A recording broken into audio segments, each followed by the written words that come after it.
maioria, quase a totalidade, não acontece. E depois a mídia não dá sequer uma notinha, né? Eu me lembro da maior astróloga inglesa, que recebeu a Diana e o seu noivo da época, dizendo que eles teriam uma vida muito feliz, que eles gerariam muitos filhos. 15 dias depois ela morreu. E ninguém tocou nisso. O casal saiu, a Lady Diana saiu junto com o noivo daquela consulta. Da consulta. E na consulta, todas as ênfases que estavam, os astros aprovavam e que a vida deles seria maravilhosa. E que teriam muitos filhos. Só que 15 dias depois, morreu. Eu acho que a psicologia desse tipo de previsão e da utilização dessa mecânica de oráculos funciona a partir de 3 coisas. A primeira é que é inegável que os astros têm certa influência sobre a vida na Terra. Os corpos celestes alteram as nossas marés, as correntes de ventos e de água, a incidência de procriação. É inegável, e isso é um fato não da superstição, mas da ciência, como, meu Deus, as leis de gravidade que estão presentes formam um corpo de energia dentro do qual a gente existe. Então, a passagem de um determinado corpo celeste aqui gera alterações enormes. Marés, tufões, furacões, parturientes dão à luz em quantidade muito maior, a vida animal, o ecossistema também recebe as influências disso aí. Então, negar esse fato é tolice, é besteira. Segundo, partir dessa constatação e ir ao ponto de exacerbá-la no nível de que esses astros têm influência agora determinante sobre a existência de um indivíduo como se fosse um karma cósmico ou como se estivesse escrito nas estrelas, é que já é pegar o elemento cientificamente constatável e transformá-lo numa manipulação que gera muita coisa, rende inclusive muito dinheiro. Tem muita gente que vive disso. E a terceira dimensão disso aí é que isso funciona mais ou menos como testemunho evangélico em televisão, não é? Nós somos pastores, a gente sabe que Jesus cura mesmo, cura doentes, cura doenças de todos os tipos e cura toda hora. Agora, num auditório onde há 1000 pessoas e que 3 pessoas ficaram curadas, eu só tenho o direito de dizer que aquelas 3 ficaram curadas. Eu não tenho o direito de levar aquelas 3 na televisão e dizer assim, na minha igreja quem vem fica curado. Porque tem 997 indo para casa gemendo, se sentindo sem fé, desgraçadas, infelizes, abandonadas, mal amadas por Deus, repudiadas, porque não ficaram curadas. E a gente parece que não lê o que Jesus disse, olha, nos dias do profeta Elias havia muitas viúvas em Israel, mas foi uma em Serepta que Deus escolheu para realizar a cura. E havia muitas outras, realizar o milagre, e há muitas outras outras pessoas padecendo de necessidades em volta de nós, mas a eleição de Deus escolhe a quem quer, como quer. E ninguém tem o poder de determinar que naquele dia, naquela hora, todos ficarão. Mas o que é que se faz então? Elege-se o caso positivo e aí oprime-se a todos os que não ficaram por causa da positividade da exceção. Se o milagre fosse a regra, ele já não seria milagre, eu teria que tratá-lo com a naturalidade com a qual eu trato a lei da gravidade. Mas deixa eu te fazer uma pergunta, entrando nesse assunto e fugindo um pouquinho. Mas era só para concluir o outro, dizer o seguinte, que aí, por exemplo, você deu o exemplo da Lady Di. Como é que funciona? Funciona do mesmo jeito que funciona daqueles que se alimentam de milagre. Aquilo que dá certo, eles proclamam e propagandeiam. O que dá errado, que é a maioria, eles fazem o possível para esquecer. E a própria mídia, nesse final de ano, só vai dar ênfase às previsões. Raramente ela vem mostrando e checando a quantidade enorme de tiros que saíram pela culatra, que são a maioria. E aí, nesse caso, tem até um elemento de natureza estatística, para funcionar. O Oswald de Souza ajudaria muito também a fazer os cálculos estatísticos e ver quais seriam as possibilidades e a previsibilidade estatística disso acontecer. Com isso eu não estou negando o milagre. O que eu estou dizendo é que existe uma manipulação extraordinária por meio da propaganda para exaltar o acontecimento positivo em detrimento de milhares de outros que não se cumpriram, porque o que alimenta a fé das pessoas é sempre ficar pensando que o que aconteceu com o outro pode acontecer com ela, e só não aconteceu com ela porque ela não creu ou não teve fé. Mas esse ponto é que eu ia abordar. No tempo do Senhor Jesus, a Bíblia diz que ele curou a todos, menos aqueles que não tiveram fé, porque diz lá que na sua própria cidade ele não pôde realizar os milagres que queria, porque não creram nele. E admirou-se da incredulidade deles. Então, nos dias de hoje, existem duas incredulidades.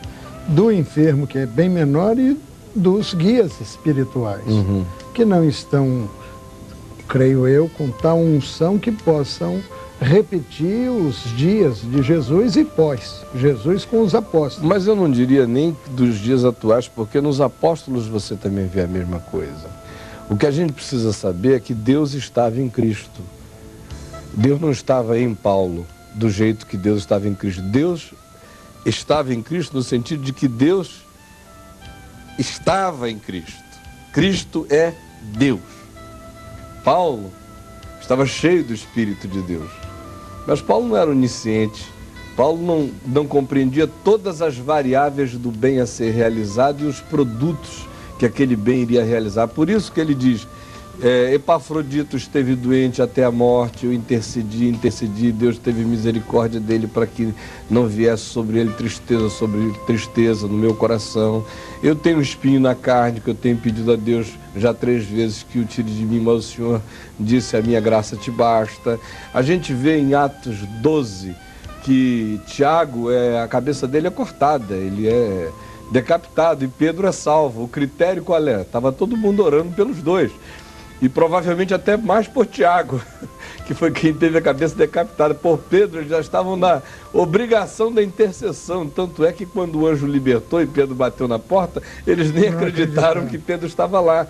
Em outras palavras, a história inteira da igreja... Mas os dias não são os mesmos, né? Não, Caio, e nem os propósitos de Deus se manifestam do mesmo modo. Não é? A gente tem horas em que a abundância dos sinais evidencia uma quantidade enorme de curas extraordinárias. Outras vezes, a fé tem que acontecer naqueles momentos de silêncio. Mas eu não estou falando objetivamente, exclusivamente da cura. Eu estou muito mais na palavra que diz que os olhos do Senhor passeiam sobre a terra e vem um coração que seja só dele e o fará forte. O que eu vejo hoje, nós estamos desviando do assunto, o que eu vejo hoje são corações que não são totalmente dele, que estão envolvidos com outras coisas e outras mazelas, e isso impede que haja essa manifestação. Seja a cura num clamor coletivo, ou a cura num silêncio, ou a salvação, que para mim continua sendo e será sempre a maior maravilha, o milagre dos milagres, a salvação. A pessoa se arrependendo e sendo transformada a sua vida, e o poder que transformou água em vinho transforma aquela vida ali. É nessa direção que eu estou. Me parece que... Nós estamos vivendo um momento apocalíptico, eu pessoalmente não tenho a menor dúvida disso. E a grande questão nesse momento é quando vier o Filho do Homem, porventura encontrará fé na terra? Se não abreviar. E aí o que a gente vê? Não existe nenhuma previsão bíblica de diminuição do crescimento da religião. Ao contrário, um dos sinais da vinda de Jesus é a apostasia. A apostasia só acontece com aqueles que creram um dia e que se desviaram dessa fé original. Então, um dos sinais é de que haverá uma quantidade tão grande de pessoas que criam em Jesus e que transformaram a fé em Jesus num outro evangelho. Esse é um sinal terrível. Isso a gente assiste aturdidos em volta de nós acontecendo. Eu estava lendo essa semana um livro de Lutero chamado The Talk Table of Martin Luther, que eram as conversas dele com Melanchthon, um amigo dele, em volta da mesa. E você fica lendo aquilo ali, chega a dar tristeza de ver tanta pureza de coração, tanta esperança de que as coisas fossem ser diferentes, de que aquele movimento que estava começando fosse recuperar as purezas da fé apostólica. E eu olhando e disse, pobre Lutero, se ele acordasse hoje, ligasse a televisão e visse o pessoal vendendo o sangue de Jesus em saquinho, se ele visse toda a parafernália que está acontecendo aí, e a exploração do mercado da fé, porque é um grande mercado, isso virou um bazar de milagres para serem vendidas, né? E é uma coisa assim asquerosa, triste. Isso é uma grande apostasia, das mais nojentas, das mais feias que a história já conheceu. Aí você pergunta, mas não existem curas acontecendo nesse meio? Claro que sim, porque só existe um mediador entre Deus e os homens, Jesus Cristo, o homem. Então a Dona Maria que está lá sofrendo, dolorida, toda arrebentada, pedindo misericórdia a Deus, não interessa se entre ela e Deus tem um lobo vestido de pele de ovelha. O amor de Deus é tão extraordinariamente grande que ele passa por cima do lobo vestido de pele de ovelha por amor a Dona Maria, que é o que ele faz todos os dias. E esse é que é um amor extraordinário, é o amor do Deus de Oséias, que fez Oséias ter que colocar sementes na varanda de Gomer, enquanto ela se prostituía com os homens lá dentro, para de manhã cedo ela abrir a porta e pensar que tinham sido os seus amantes que lhe fizeram aquele favor. E o Senhor dizendo, assim como Israel, que se prostitui com os Baalins, pensando que são eles que abrem as sementes, que dão a chuva, que fazem os milagres acontecer, sem saber que sou eu, mas ele consegue ser também esse amante na surdina, por causa da fidelidade a ele mesmo, ao seu amor. Agora imagina, se ao invés de lobos vestidos de ovelha, o que houvesse fosse uma legião de gente boa de Deus, santa de Deus, querendo dar glória a Deus com o que estivesse acontecendo, sem que aquilo fosse uma máquina apenas de arrecadar dinheiro, de explorar as pessoas. Se em sendo assim, Deus ainda derrama graça e misericórdia por amor ao coração ferido das pessoas, imagina se a intermediação fosse genuína. Se não fossem lobos vestidos de peles de ovelhas, mas ovelhas com caras de ovelha, coração de ovelha e coração de ovelha. Aí, meu Deus, a coisa é maravilhosa. Mas tem obreiros por esse mundo. Meu Deus, eu não... espalhado que... Jamais diria... que não existe. Que não existem, mas o que eu estou dizendo é que a prevalência já não é mais essa. Você se converteu num tempo, e eu também, em que às vezes dá uma saudade enorme de você ver aquela pureza das pessoas que estavam ali dedicadas ao Evangelho, só pelo Evangelho, gente que tinha muitos pudores de ser confundida com outra coisa, que queria que o reino de Deus não fosse mal interpretado jamais. E hoje em dia parece que há um cinismo generalizado, né? Então vamos dar uma paradinha e depois vamos voltar ao assunto anterior, ok? Tá bom.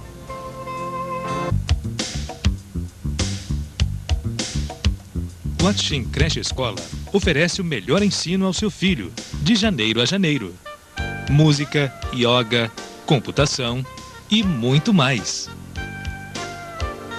Atim Creche Escola, 35 anos de experiência em educação. Tendo eles testificado a palavra do Senhor, anunciaram o Evangelho.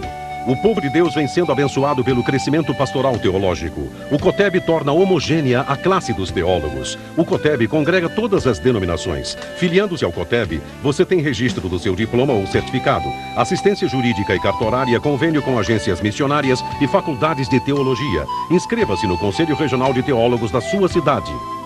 A sua inscrição no COTEB fortalece a nossa união com Deus. Voltando então ao nosso assunto, primeiro ponto, você gira a metralhadora quando é para dar um tiro só. Você era sobre as previsões e nós acabamos indo mais fundo e noutra direção. Mas, e que também não é mistério. Só é um chutômetro. Também não é, não tem mistério, porque se você pega o horóscopo, e a gente tem que falar isso para desmascarar. Você tem sempre a mesma coisa. Com aquilo ali. É a mesma coisa sempre. Porque os pobres sempre o tendes convosco. Então, se você fizer algumas previsões, não importa se elas sejam repetidas. Eu me lembro quando eu tinha meu programa de televisão na TV Globo em Manaus, o cara que fazia o horóscopo era um amigo meu. Então, eu chegava lá na produção e dizia o seguinte: hoje eu vou pegar esse peixe hoje vai ser esse, já tinha tudo lá montado. E todo dia tinha gente dizendo que tinha batido. Meu Deus, é a coisa mais óbvia do mundo. É claro que se você está num veículo de comunicação de massa, você vai ter sempre uma quantidade enorme de pessoas se identificando com aquilo. Mas, porque há um rame-ramo, né? É igual profecias, que dizem que é profetadas, né? Eu sentado aqui no sofá, eu podia fazer uma profecia agora. Eu pego na tua mão e digo, você teve uma decepção muito grande. Eu posso dizer, essa senhora que está sentada aí nesse sofá azul de Napa, e que acabou de... A empregada gritou da sala, da cozinha, de que o arroz está acabando. Aí já tem alguém que já deu um susto, porque acabou de acontecer isso na casa de 100. Nós estamos entrando na casa de milhares. E não importa o dia em que entrar, que sempre vai ter. E aí eu posso sair multiplicando aqui as construções, porque a minha imaginação é fertilíssima. E daqui a pouco tem um monte de gente. Esse homem, meu Deus, é um profeta de Deus extraordinário. E se eu fechar o olho e tremer a mão, aí é que vão pensar que foi mesmo.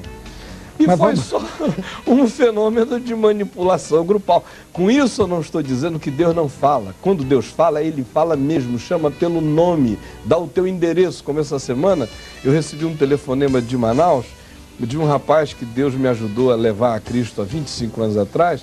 Foi uma coisa extraordinária. Ele disse, olha, ele estava num prédio querendo se matar. Quando ele ia pular da janela, ele disse que ouviu uma voz dizendo, procura o Caio. Ele não sabia quem era. Ele ia cair, procura o Caio. Procura o Caio. Aí ele saiu, entrou no fusquinha dele, saiu a cidade, tinha 1.200.000 habitantes naquele tempo. Não sabia para onde ir, ele rodou a cidade inteira, parou num bairro, na porta de uma garagem e falou, vou perguntar porque isso é muito louco esse negócio. Aí vinha passando um homem e disse assim, escuta, você conhece um cara chamado Caio? Aí o sujeito falou, eu e você também. Aí ele disse, como? Naquele tempo eu tinha 19 anos, não era tão conhecido. Era você? Não, ele tinha parado na garagem da minha casa. Ele já entrou chorando. Meu Deus, isso aí é uma obra de Deus extraordinária. Não é esse caleidoscópio de possibilidades infindáveis que manipula a cabeça dos fracos com uma facilidade enorme. Já que falou de falar diretamente, como é que individualmente as pessoas podem esperar esse ano que nós estamos começando?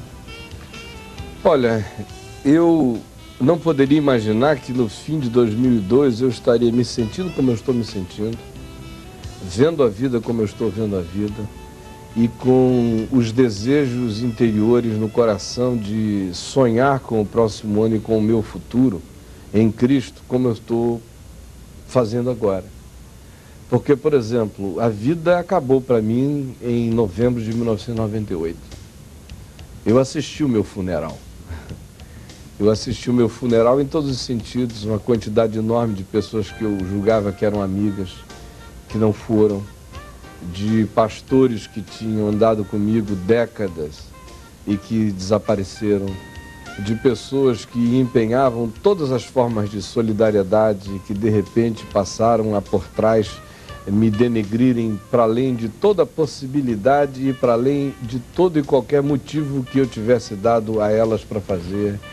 E o meu coração caiu numa falência total, porque a minha família se desconjuntou, porque o ministério que Deus tinha me dado o privilégio de construir durante 27 anos ruiu em razão das coisas que estavam me acontecendo, porque do ponto de vista da política nacional, institucional e da percepção pública da minha imagem, não só no meio evangélico, mas fora do meio evangélico, eu terminei o ano atrelado a uma quantidade enorme de suspeições. E aí acordar depois daquilo e virar de 98 para 99, você não queira saber a desgraça que foi. Uma vontade enorme de todo dia deitar e pedir a Deus que o meu coração parasse durante a noite. Eu não queria mais viver. Eu não queria me assistir. É horrível você assistir ao seu funeral de cor presente e você vivo.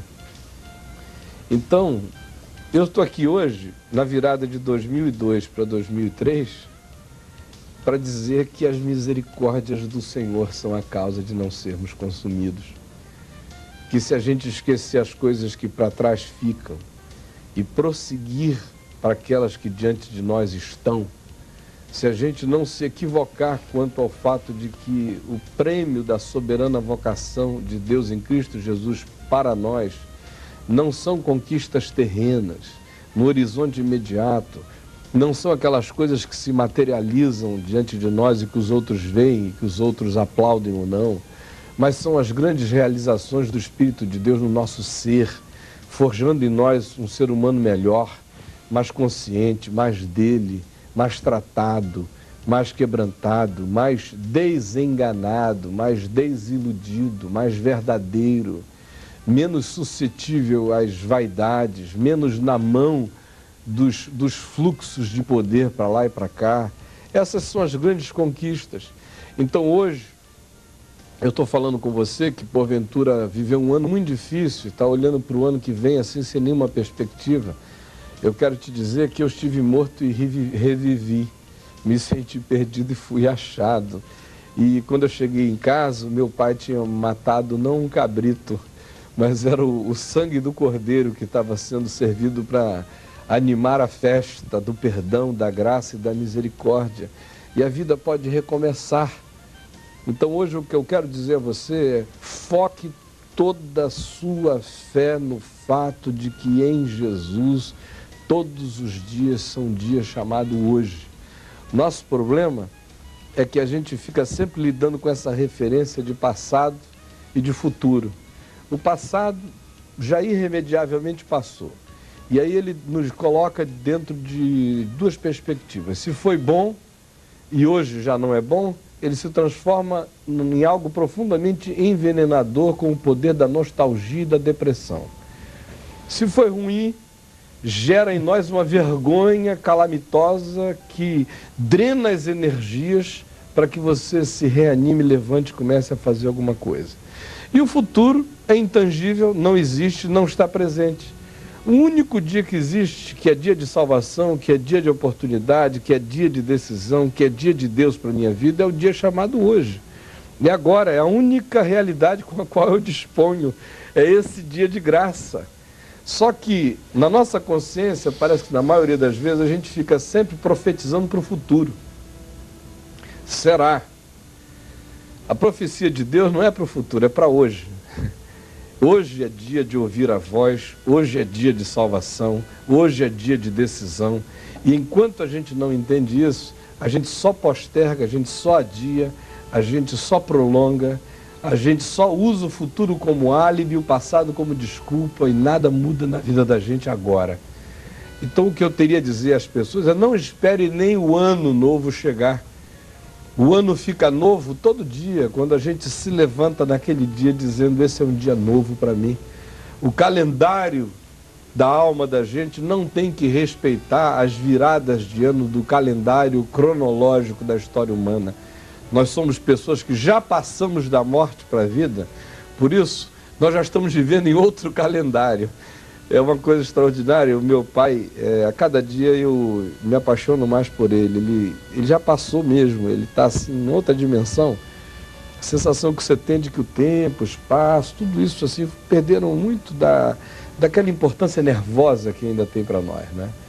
Ele está presente em tudo, curte tudo, alegre, constrói, faz e tal. Mas essa semana e já no último mês, 3 vezes ele me liga e diz: meu filho, eu estou esperando muito que a sua irmã mais nova consiga um emprego melhor, para ela se estabilizar, porque você sabe, né, que há 6 meses atrás o Senhor me levou até o 3º céu e eu ouvi coisas, meu filho. Paulo estava enganado. Ele disse que eram coisas que não era lícito aos homens referir. Não é que não é lícito aos homens referir, são irreferíveis. A gente não tem palavras para comunicar. Então eu sou alucinado para chegar a minha hora de eu conhecer como eu também sou conhecido. E ele quase toda vez que fala comigo, ele está falando nisso aí. E eu fico olhando para aquilo ao mesmo tempo em que o Natal para ele existe, o Ano Novo ele curte com alegria. Eu vou passar as férias lá com ele na floresta, ele fica igual um menino encantado, ele me fala dos passarinhos, dos fenômenos naturais, de tudo que está vindo em volta. Ele não fugiu da terra. Mas o coração dele já não está em Cronos, já não está nessa cronologia, já está numa outra dimensão. E quanto mais a gente puder viver nessa outra dimensão, participando do mundo presente, menos escravo a gente fica das viradas de folhinha, das desgraças que acontecem, das perdas e de tudo mais. E existe dentro de nós automaticamente uma energia nova para chamar cada dia de dia chamado hoje. Hoje te deram corda, que você está com a metralhadora. Se você largar aqui, ninguém fala mais no dia de hoje nesse programa. Mas a Bíblia nos ensina, dentro do que você está falando, de que nós devemos viver o dia de hoje como se fosse o último dia. E um dia, sem dúvida alguma, ele será nesse mundo. Então, quando você fica muito preso, ou fica preso, obviamente o passado traz uma influência muito grande. Você não pode ser escravo dele. Nem também ficar olhando para o futuro como algo que você, numa utopia, né? Que um dia, quem sabe, talvez, você possa ter. Não. Você, vivendo o dia de hoje, como teu último dia, você vai viver maravilhosamente. Você já imaginou aquele pessoal, só tem 1 minuto, do Joelma, que pegou fogo, se eles soubessem que era o último dia, as coisas que eles teriam feito no dia anterior, teriam tratado todos com tanto carinho. Não ia querer levar desse mundo nenhuma, nem deixar nesse mundo nenhuma marca. Se você viver hoje como o último dia, você vai amar mais. Você vai ter uma visão mais profunda do propósito de Deus neste mundo para você. Eu conheço uma pessoa que, num certo sentido, vive assim todo dia, com quem eu tenho aprendido extremamente, que é a minha esposa.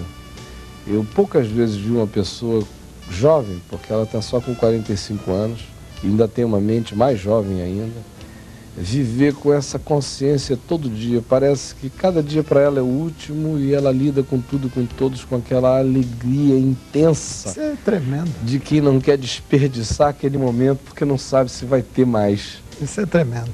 Mas olha, não vai ter mais tempo, porque acabou. E nós vamos dizendo ao telespectador que, sem dúvida alguma, o Senhor te abençoe e te guarde. Amém. O Senhor te dê a paz. Ele é maravilhoso. Ele é o príncipe da paz. E nesse ano novo você possa estar caminhando na certeza de que Ele está contigo. Amém. Até o próximo programa, se Deus permitir. Amém. Com Jesus tudo tem sentido, verdadeiro, alegria. Com Jesus tudo sei. Ele mostra o melhor a cada dia. Com Jesus não